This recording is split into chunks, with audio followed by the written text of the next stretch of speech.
Thanks करण। इतना तो मैं कर सकता हूँ ना तुम लोग के लिए। अब तुम्हें और आयशा को उस सड़े हॉस्टल में रहने की कोई जरूरत नहीं। बिल्कुल सही कहा करण। वैसे करण, मधु, मुझे लगता है ना कि जिस दिन तुम्हारी और मधु की शादी हो जाएगी ना, उस दिन तुम तो मधु को पूरा के पूरा मोहल्ला ही गिफ्ट में दे देने वाले हो।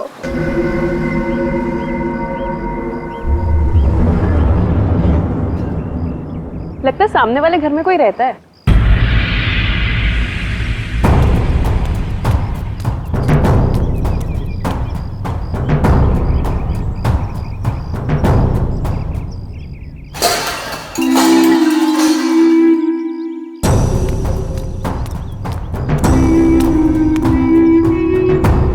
हाय, आई एम मधु। ये आयशा, हम आपके पड़ोसी हैं। हाय। और आप? मैं सामने के घर में रहता हूँ अपनी माँ के साथ। मेरा नाम विनय है और वो खाना अच्छा बनाती है। अब वो कौन? मेरी माँ खाना अच्छा बनाती है।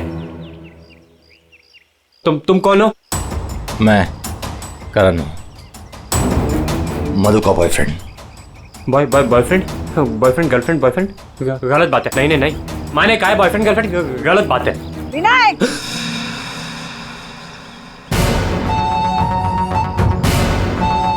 घर में चलो। कितनी बार मना किया है कि अजनबियों से मत बात किया करो। आ रहा हूँ ना। देखो, वो मेरी माँ है, उनको नमस्ते करो। अरे नमस्ते करो उनको। इधर आओ, इधर आओ। अंदर चलो। आ रहा हूँ। सुनो, 8 बजने से पहले घर के अंदर चले जाना, ठीक है? क्योंकि 8 बजने के बाद ना वो आ जाता है। वो कौन है? मरमैन। लेकिन याद रखना, दरवाजे खोलना मत। हम भी नहीं खोलते, कोई नहीं खोलता। ध्यान रखना, दरवाजे मत खोलना, ठीक है? मैं जा रहा हूँ, bye.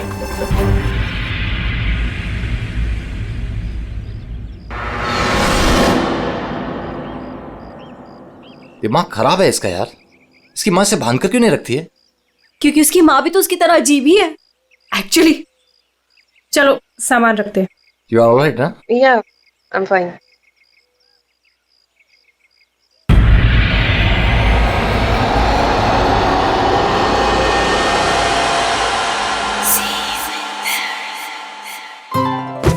So beautiful. Thanks Karan, you really love me.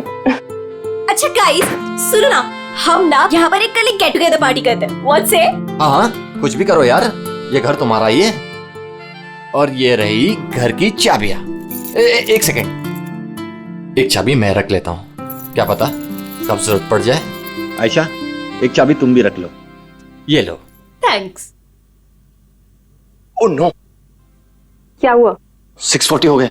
मुझे सर्विस सेंटर जाना था अपनी कार लेने, और उसके बाद फिर माँ को भी मिलने जाना है। करण, एक मिनट रुको। मुझे रास्ते में अपनी कजिन क्या ड्रॉप कर दोगे? वो प्रोजेक्ट कंप्लीट करना है मुझे। अरे तुम मेरे साथ चलोगी तो मधु का ख्याल कौन रखेगा? करण, मैं अपने घर में हूँ, जंगल में नहीं हूँ। तुम आयशा को लेकर जाओ, don't worry, I will be fine. Are you sure? Yes. Thanks Madhu. लेकिन मधु, अंदर से दरवाजा बहुत अच्छे से बंद कर लेना। ओके, ठीक है, चलो बाय।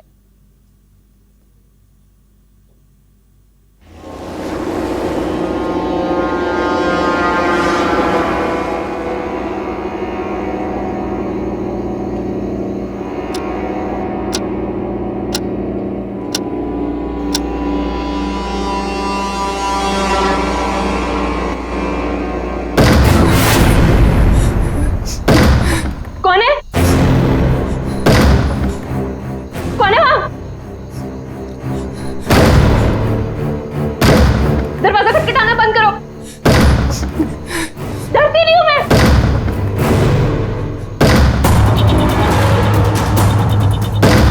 क्या करूं? यार करण को फोन कर।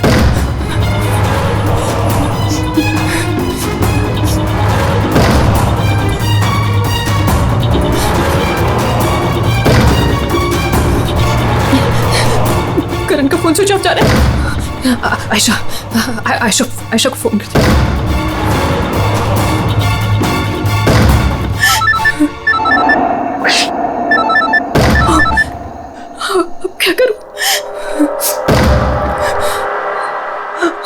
अंधेरा करती हूँ।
सही था यार, पर मजा आ गया। कल रात को तो क्या मस्ती मारी यार। अरे पूछो मत यार, मजा आ गया था बहुत। बस रोक दो यार, थैंक यू। अरे मधु ना आज मेरी जान ही ले लेने वाली है। एक तो मैं अपना फोन भूल गई, रात को घर भी नहीं आई। लगता है आज तो वो मुझे ना पक्का इस घर से निकाल ही देने वाली है। अरे अगर वो तुझे घर से निकाल देगी तो हम तुझे घर के अंदर फिर से डाल देंगे। क्यों अभी? ओहो मैडम, घर से तो तब निकलोगी जब घर के अंदर जाओगी। जाओ, डोरबेल बजाओ, मधु को लेके लंच पे जाना है, वीकेंड की प्लानिंग करनी है। गो फास्ट। जा रही हूँ। और जल्दी आओ।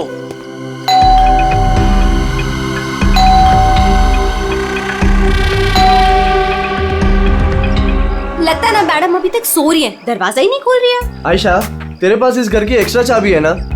हाँ है। तो उस चाबी का क्या अचार डालेगी? जब चाबी है तो गेट खोलना, डोरबेल क्यों बजा रही है? ओ हाँ, मैं भी ना बिल्कुल पागल हूँ।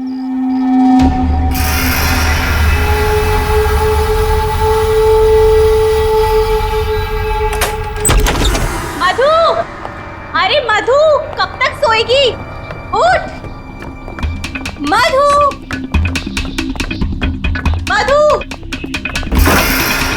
मधु, अरे उधर देखो यार।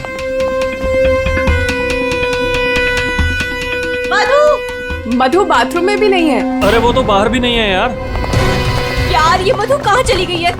मुझे बहुत टेंशन हो रही है। तू ठीक तो होगी ना? मधु, मधु, मधु, मधु।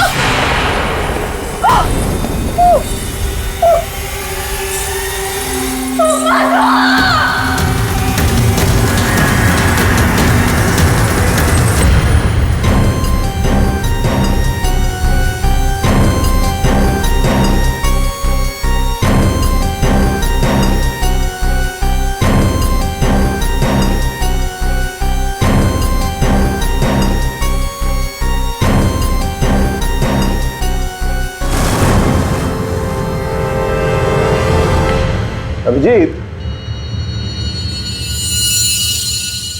इस हथौड़े से जिस पर भी वार किया गया होगा ना, लगता नहीं वो जिंदा बचा होगा। सर मगर लाश कहाँ है? खूनी लाश ले गया और ये हैमर यहीं छोड़ गया। और हथौड़ा भी ऐसा जिस पर कहीं कोई फिंगरप्रिंट के निशान नहीं। और सर यहाँ पे तो कोई तोड़फोड़ भी नहीं मची हुई है, सब चीज अपने जगह पे। और दरवाजे का लॉक भी सही सलामत है, कोई फोर्स एंट्री नहीं है। और मधु के दोस्त भी बता रहे थे जब वो लोग अंदर आए तो ये दरवाजा खुला हुआ था। शायद खूनी के पास डुप्लीकेट चाबी होगी। दरवाजा खोल के अंदर आया, मधु के सिर पे हथौड़ा मारा और गायब। मगर यहाँ खून के छींटे भी नहीं दिख रहे। हथौड़ा मारा तो खून तो बहना चाहिए ना? शायद खून साफ कर दिया होगा। सिर्फ मधु ही यहाँ पे थी या कोई और भी था? नहीं सर, मधु इस घर में अकेली थी। इस घर की चाबी और किस किस के पास रहती है? सर, ये सवाल आपको करण से पूछना चाहिए सर। क्यों? करण से ही क्यों? करण ने ये घर आयशा और मधु के लिए लिया था, तो सर एक चाबी करण के पास भी थी। मधु और आयशा के लिए करण ने घर लिया था, क्यों? मधु करण की गर्लफ्रेंड थी सर। कल रात आयशा तुम कहाँ थी? सर वो कल रात मैं अपने कजिन को मिलने गई थी, वापस आना था तो लगेज यही छोड़कर गई थी, पर लेट हो गया था, सोचा कॉल कर मधु को सब बता दूं, पर अपना फोन भी यही भूल गई थी सर। जरा इस करण का फोन नंबर देना।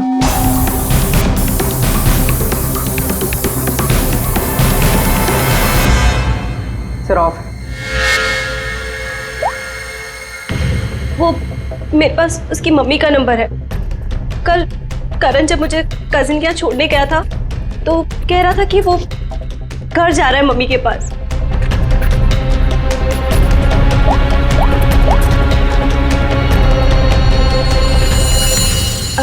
हेलो आंटी, करण है? कल रात को आया था क्या वो?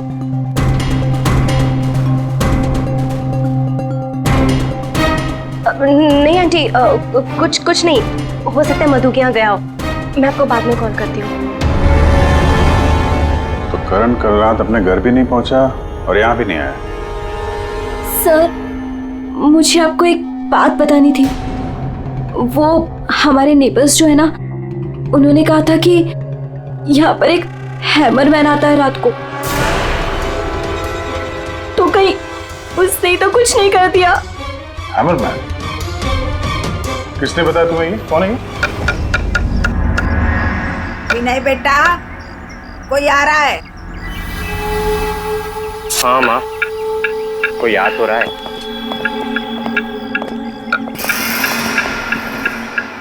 सब्जी काट रही है या लकड़ी काट रही है? काट वहां रही है, आवाज यहाँ तक आ रही है। रमोला जी, आपने कल इनसे हैमरमैन के बारे में कुछ बोला था क्या? आप ऑफिसर है, उस घर में कुछ हुआ है क्या? जी हम लोग सीआईडी से। उस घर में क्या हुआ ये बाद में बताएंगे। पहले आप लोग ये बताइए, हैमरमैन कौन है? क्या बता रखा है इन लोगों को आपने? नहीं, है वो सच में। रोज शाम को आता है और हैमर से दरवाजे और खिड़कियों पे ठोकता है। आप देखिए ना, वो उधर निशान बने। कल भी आया था रात को 8:30 बजे। सामने के घर में ठोक रहा था। इसीलिए मैंने पूछा कि उस घर में कुछ हुआ है क्या? आपने हैमरमैन को देखा है? देखा है। आपने हैमरमैन का चेहरा देखा? हाँ देखा है। कैसे दिखता है वो मास्क पहनता है। अच्छा, कल रात भी कुछ हुआ था? कुछ देखा है, सुना है आप लोगों ने? हाँ देखा था।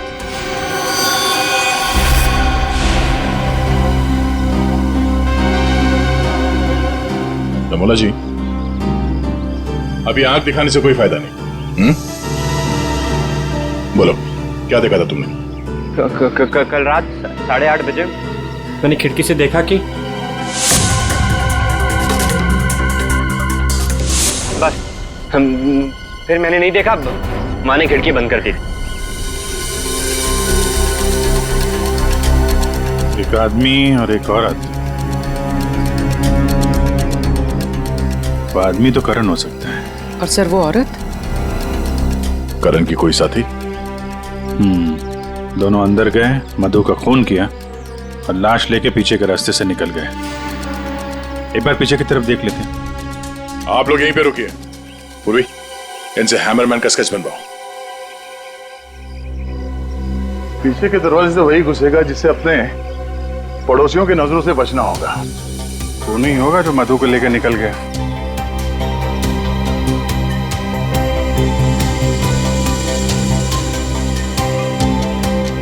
ऐसा कैसे हो सकता है कि कोई भी निशान नहीं छोड़ा? मधु को मार करके लेके गया तो भी कुछ ना कुछ तो छोड़ा होगा कोई।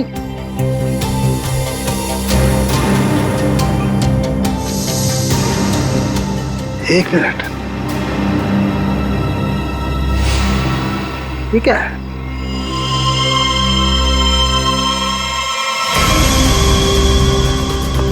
कुछ अलग से?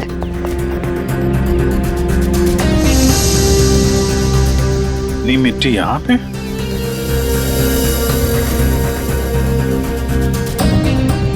लगता है किसी ने यहाँ पे पैर वैर धुले हैं। इसलिए मिट्टी यहाँ पे है।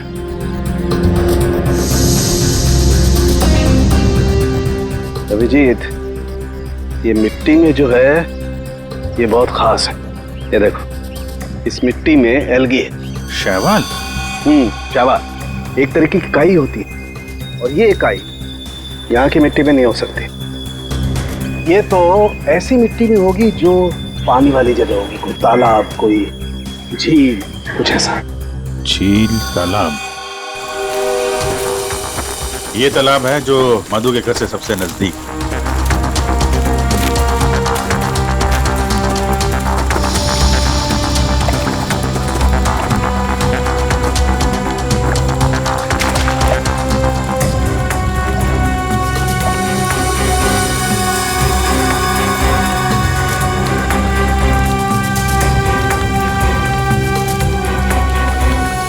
क्या अभिजीत, ये देखो, यही कीचड़ वाली मिट्टी उस मधु के घर में है। इसमें भी वही एल्गी है, वही काई। तब तो ये मिट्टी अपने आप तो नहीं आई होगी ना, कोई ले गया होगा यहाँ से। अरे यार पंकज, जो आदमी इस तालाब से मधु के घर गया होगा उसके जूते के साथ चली गई मिट्टी।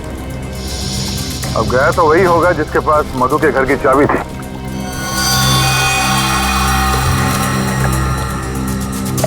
पर कौन गया होगा? अब चाहे वो हैमरमैन हो या फिर कोई और। हैमरमैन? ये हैमरमैन ने किया है क्या? वो काम तो उसी का ही लग रहा है। हाँ,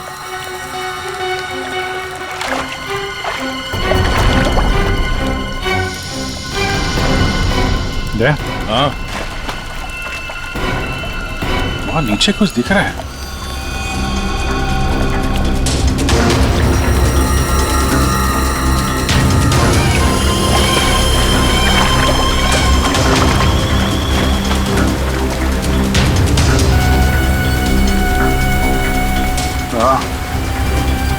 कुछ है तो सही वहां पर। डाइवर्स को बुलाते हैं और क्रेन भी।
रोहित, ये करण की कार है ना?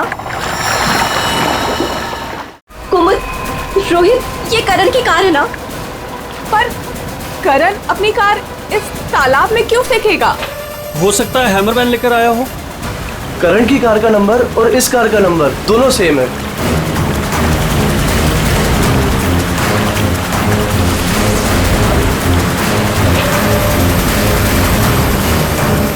लेकिन ये कार यहाँ आई कैसे होगी? अब जाहिर सी बात है, करण की कार अपने आप इस झील में तो नहीं गई होगी। और कल करण ने आयशा से कहा था ना कि अपनी माँ के घर जा रहा है, तो अपनी माँ के घर तो नहीं गया, मधु के घर गया। मधु के घर की चाबी भी थी उसके पास। लगता है ये करण ही हैमरमैन हो। ये हैमरमैन के साथ मिलकर उसने मधु का फोन कर दिया, लाश इसमें डाल दी और कार पानी में फेंक दी। आप लोग यहीं पे रुकिए।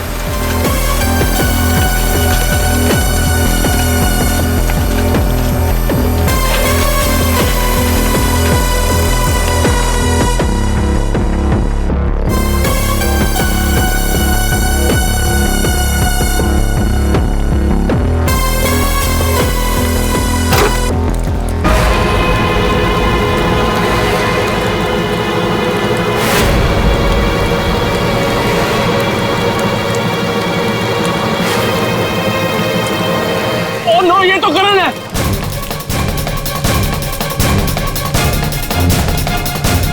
प्लीज प्लीज आगे मत जाइए।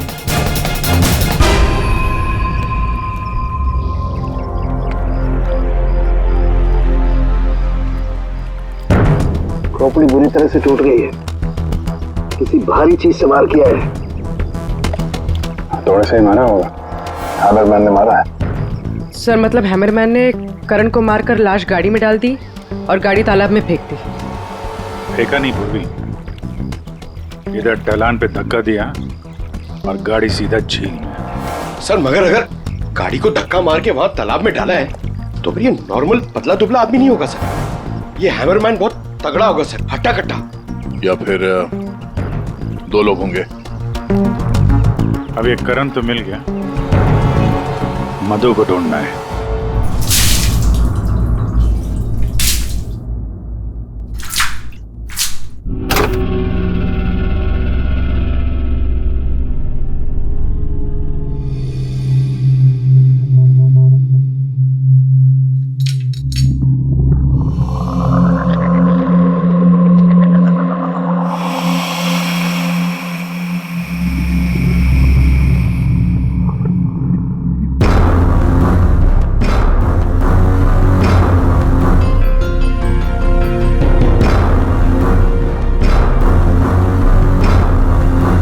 कपड़े का टुकड़ा,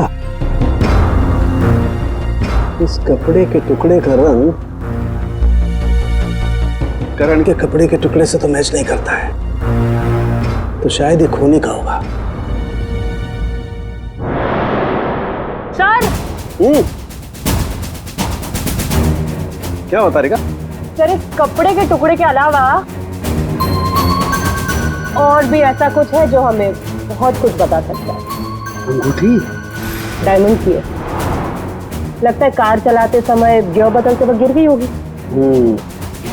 तो ये लड़की कार चला रही होगी तो तारिका कार चलाने वाला इस मिरर को भी जरूर एडजस्ट तो करता ही होगा ना, क्या बोलती है? सही बात। तो फिर ये मिरर भी कुछ ना कुछ कहानी जरूर बताएगा।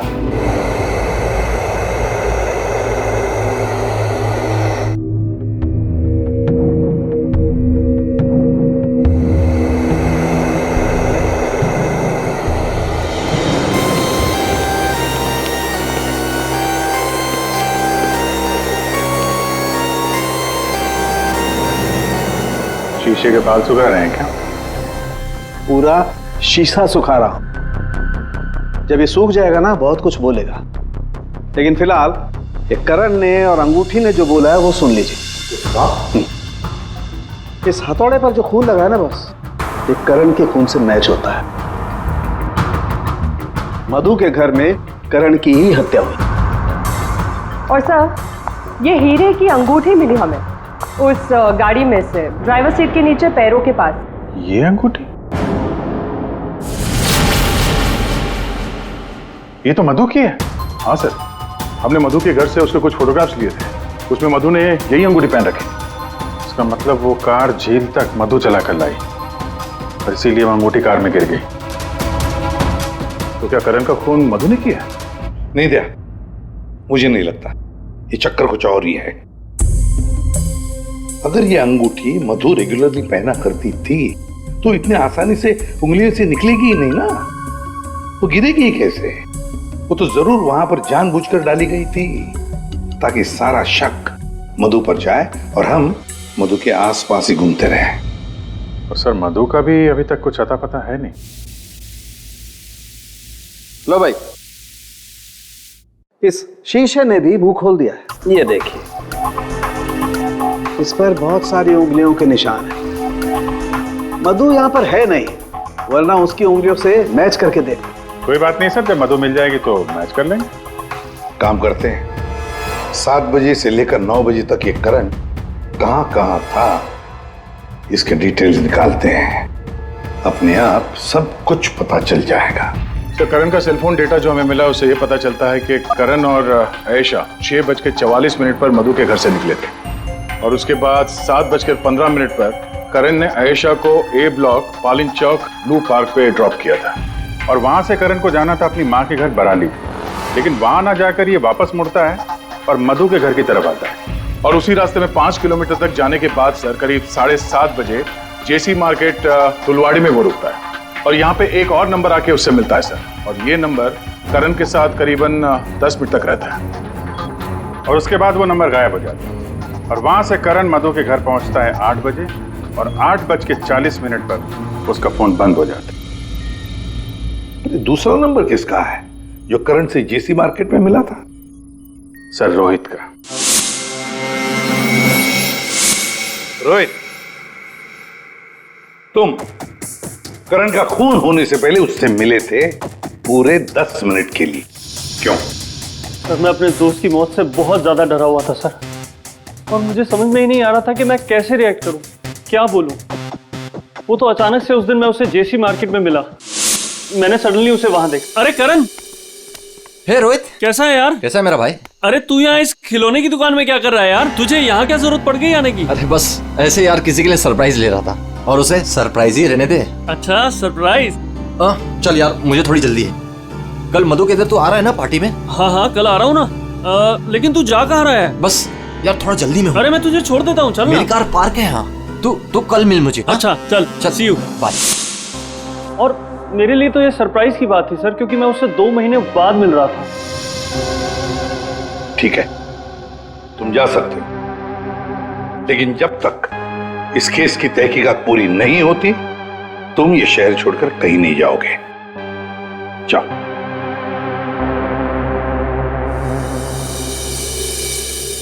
बड़ी अजीब बात है, ये करण अपनी मां से मिलने जाता है लेकिन वहां नहीं जाता है खिलौने की दुकान में। क्यों? और फिर क्या खरीदता है वहां पर? और किसके लिए? उसने वहां से जो कुछ भी खरीदा होगा वो लेकर वो सीधे मधु के घर गया। तो कहीं उसने वहां से ये मास्क तो नहीं किया? और वहां से वो मधु के घर पहुंच गया जहां पे हैमरमैन उसका इंतजार कर रहा था, जिसने खून कर दिया उसका।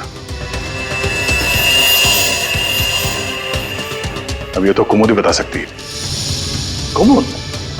सर आखिरी बार करण की बातचीत फोन पर कुमुद से हुई थी और विनय ने भी बताया था सर कि उस रात हैमरमैन के आने से पहले घर के बाहर उसने गाड़ी के हेडलाइट पे 2 लोगों को देखा था सर, एक लड़का और एक लड़की, और उस लड़की के हाथ में कुछ ऐसा था जो चमक रहा था। सर कुमुद के हाथ में भी एक ब्रेसलेट है, वही चमक रहा होगा।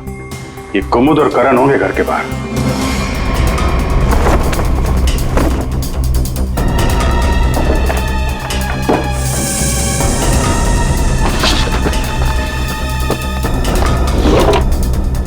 जब से करण की लाश मिली है तालाब में, तब से खूनी और भी होशियार हो गया है। सर लगता है ये टीम बहुत छोटी है सर, कुमुद, मधु और ये हैमरमैन। सर लेकिन ये हैमरमैन मिले तो सही, अभी तक तो सिर्फ उसका हैमर ही मिला है तो उसने हमारे लिए छोड़ा है। मैन तो गायब ही है। सर ये कुमुद तो भागने की तैयारी से घर से निकली, सारे कपड़े लेकर भागी और उसका मोबाइल भी स्विच ऑफ आ रहा है। अरे ये कहां से आ गए यहाँ पे? कौन कहां से आ गया? ये देखो, इसका मतलब है ये कुमुद रमोला और विनय को पहले से जानती थी। एनवेलप पे डेट पिछले महीने की है और ये कुमुद बोल रही थी कि ये रमोला और विनय को पहले कभी मिली ही नहीं। तो कहीं ये माँ बेटे रमोला और विनय इस पूरे साजिश में शामिल तो नहीं है? मिलते हैं माँ बेटे से।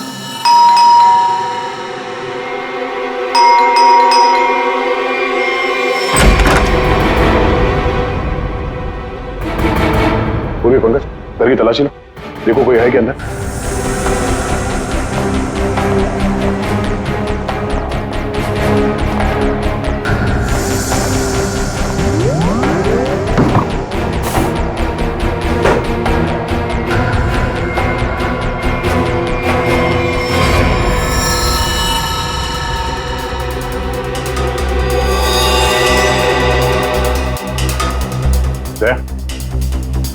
हाँ, ये दीवार देखो यार,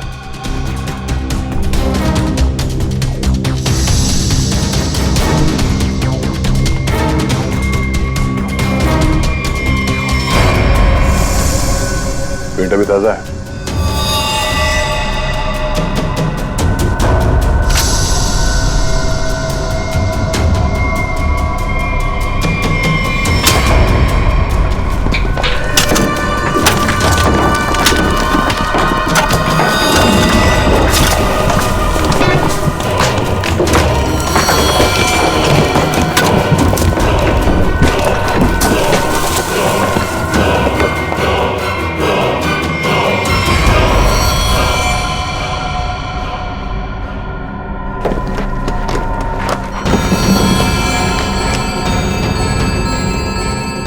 ये तो मधु है, मार के गाड़ दिया दीवार के अंदर, इसीलिए हमें ये कहीं मिल नहीं रही थी।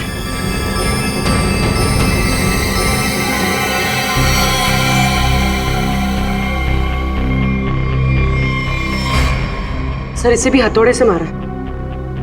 इसके सर पे भी वैसी ही चोट है जैसे करण के सर पे थी।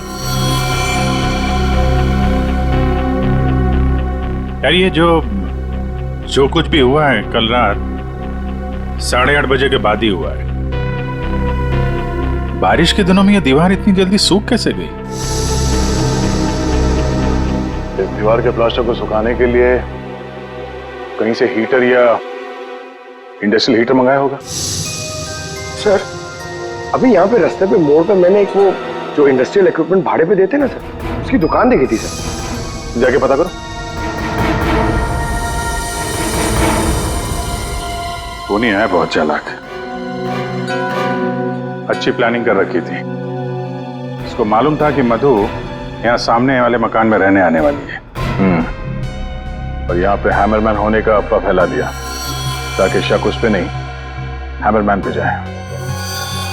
और तीनों फरार हैं, रमोला, विनय और कुमुद। सर मैंने इंडस्ट्रियल हीटर के सप्लायर के बारे में पता किया। इनको रमोला और विनो के बारे में पता है, इन्होंने ही सप्लाई किया था वो हीटर। अच्छा, अब जो ये फोटो देखिए, यही माँ बेटे आए थे आपके पास? हाँ सर, ये तो मेरे बहुत पुराने ग्राहक हैं। पुराने ग्राहक? जी सर, वो मेरे पड़ोस वाली दुकान से नाटक का सामान लेते थे भाड़े पर। और सर ये कोई किराएदार नहीं है, ना ही माँ बेटे, एक नंबर के फ्रॉड हैं, फ्रॉड। अपने आप को एक्टर बताते हैं सर। आपको पता है ये दोनों कहाँ रहते हैं?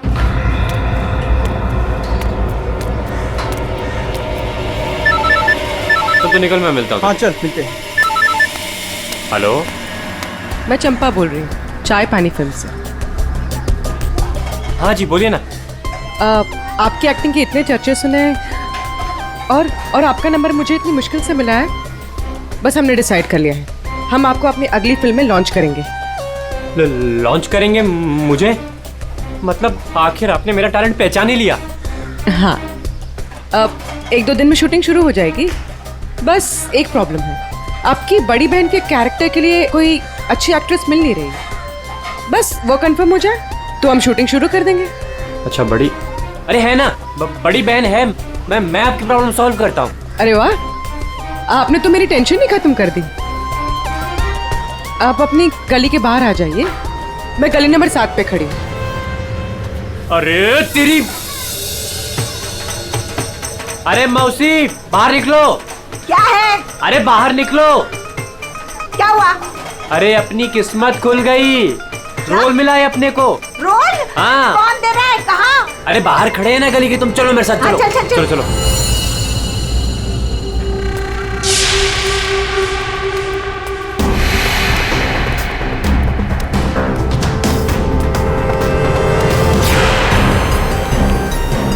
CID? हाँ CID। कहाँ जा रहा है? अच्छे मुजरिम का किरदार तो तुम लोगों ने निभा दिया, अब जरा एक अच्छे गवाह का किरदार भी निभाओ और ये बताओ कि कुमुद कहाँ है?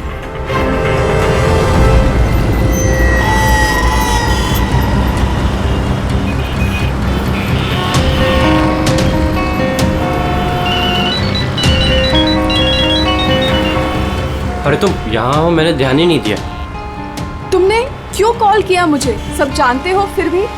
अब मैं क्या करता? सीआईडी बुलाएगी तो क्या आना ही पड़ेगा। सीआईडी? तुमने मुझे सीआईडी के कहने पे यहाँ बुलाया? मैडम आप बहुत स्मार्ट है, लेकिन हम आपसे ज्यादा स्मार्ट है। सर आप मेरी बात सुनिए। नहीं, बात सुनेंगे आपकी, लेकिन बेरो चल के सुनो। चलिए। कहाँ भाग रही मैडम? पैदल ही जाएगी क्या सीआईडी ब्यूरो तक? गाड़ी लाए हम तुम्हारे। चल। और कितना इंतजार करना पड़ेगा? आखिर कोई बताता क्यों नहीं कि हुआ क्या है? जरूर बताएंगे आयशा जी, जरूर बताएंगे। लेकिन इससे पहले कि हम बताएं, तुम हमें बताओ कि हुआ क्या था। मैं? मतलब ये कि आप और मधु एक नए घर में शिफ्ट होती है, जहां पहले से ही कुछ गड़बड़ चल रही होती है। ऐसे में आप मधु को उस घर में छोड़कर अपने किसी कजिन के घर चली जाती हैं, और तो और अपना मोबाइल फोन भी वहां रख के जाती है, ताकि मधु तुमसे तो मदद न मांगे। अजीब है ना? सर, मधु मेरी बहन जैसी थी। उसके साथ कुछ गलत करने के बारे में मैं सोच भी नहीं सकती हूँ। अच्छा, बहन जैसी थी? बहन तो नहीं थी ना? हाँ? अभीर, इस पूरे इन्वेस्टिगेशन में किसी ने तुम पर एक बार भी शक नहीं किया, क्यों? जो भी पूछा उसके बारे में तुम्हें कुछ पता ही नहीं। और जब मधु का खून हुआ उससे ठीक पहले तुम्हारा मोबाइल फोन स्विच ऑफ। कोई तुम पर शक क्यों करेगा? सर आप मुझ पर गलत इल्जाम लगा रहे हैं सर। मैं तो आयशा और मधु से सिर्फ 4 दिन पहले मिला था। मैं ऐसा क्यों करूंगा सर? और सर मेरा फोन पानी में गिर गया था, इसके लिए वो स्विच ऑफ है। हाँ, पानी में गिर गया था, उसी झील के पानी में जहां से करण की डेड बॉडी मिली थी। सर ये सारा प्लान तो विनय और अमोला ने सेट किया था। पैसों की लालच में ये दोनों इतना गिर गए कि इन्होंने अपने हाथ खून से रंग दिए, मधु को दीवार में चुनवा दिया। और सर अभी भी यही आलाप राग रहे हैं कि हमने कुछ नहीं किया। सच में हमने कुछ नहीं किया है। ये लो, फिर वही राग। फंस गए थे हम। आपको हाँ कहते तो भी फंसते, और ना कहते तो भी फंसते। एक्टिंग करने हमें नहीं मालूम था इतना कुछ हो जाएगा। तो आप लोगों के हिसाब से मधु और करण का खून हम लोगों ने किया है? उन दोनों का खून तुम लोगों ने नहीं किया है, उन दोनों का खून किया है हैमरमैन ने। और वो हैमर हमारे पास है।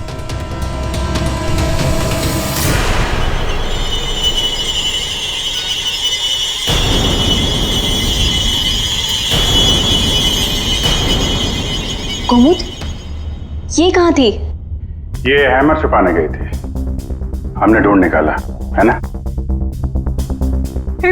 I'm sorry रोहित, मुझे माफ कर दो। तुमने मुझसे वादा किया था कि तुम मेरा नाम नहीं लोगे, मैं तुम्हें छोड़ूंगा।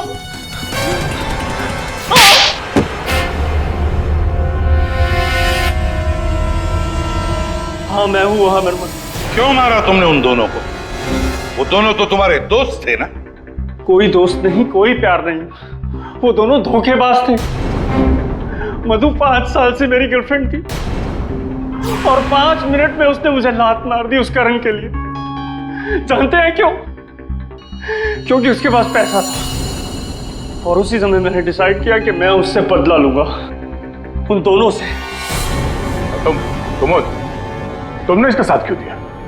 मैं रोहित से बहुत प्यार करती हूँ, मुझे उसका साथ देना पड़ा। तैयारी तो तगड़ी कर रखी थी तुमने। 3 महीने से प्लान कर रहा था मैं, उन दोनों को एक दर्दनाक मौत मारने की। बस इंतजार कर रहा था। 3 महीने का इंतजार? किस चीज के लिए? सही वक्त का इंतजार। और वो सही वक्त तब आया जब मुझे करण ने मधु के लिए घर ढूंढने के लिए कहा, और उसे मैंने ये वाला घर दिला दिया, और उसके बगल वाला घर मैंने कुमुद के नाम से रेंट पर ले लिया, और वहां इन दोनों घोचुओं को रखा, इन बेवकूफों को। और हैमरमैन बनने का प्लान बनाया। बन गए हैमरमैन, ताकि तुम पर कोई शक न करे। हाँ, मानना तो मैं करण को भी चाहता था, लेकिन उस रात नहीं। उस रात मैं सिर्फ मधु को मारने आया था। मैं हैमरमैन बनकर मधु के घर में घुस गया।